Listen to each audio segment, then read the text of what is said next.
In 2008, between 7th April and 3rd July, there were 33 fire incidents in 29 schools and institutions. Investigations by police indicated that 26 of the fires were either intentional or accidental.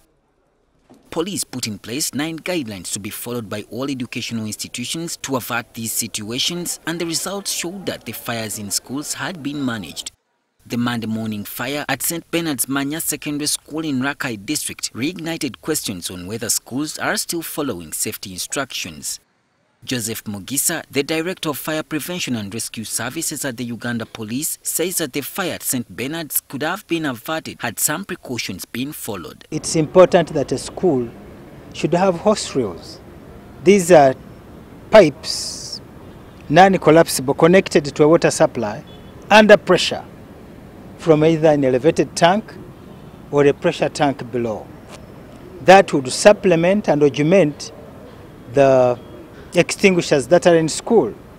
Among the guidelines are the setting up of active safety and security committees, putting in place controlled access to premises, ensuring security within the school premises, managing indisciplined and criminal-minded students and teachers, and having crime prevention measures. They are also required to recruit and train guards, have fire safety measures and emergency plans and preparations.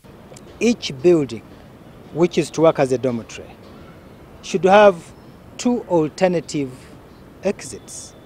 Not 1, but 2.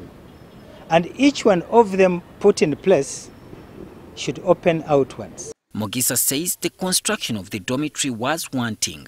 Dormitory block must have strong and effective partitions, which partition walls should go up to the roof, and each dormitory block should have, a ceiling not made of soft boards or plywood, but the real ceiling made of concrete.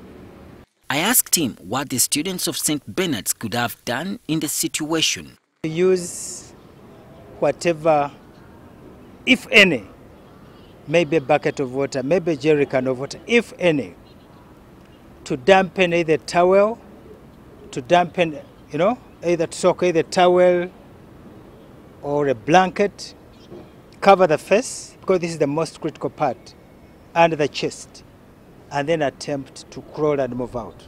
However, Mugisa thinks that other government departments are not doing enough to beef up police in preventing school fires and warns that negligent institutions of learning will be closed.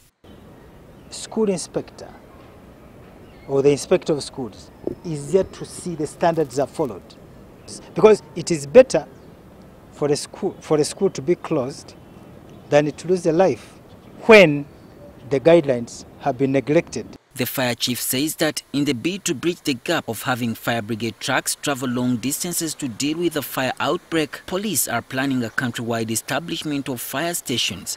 They hope to raise the number from the current 40. Solomon Kawesa, NTV.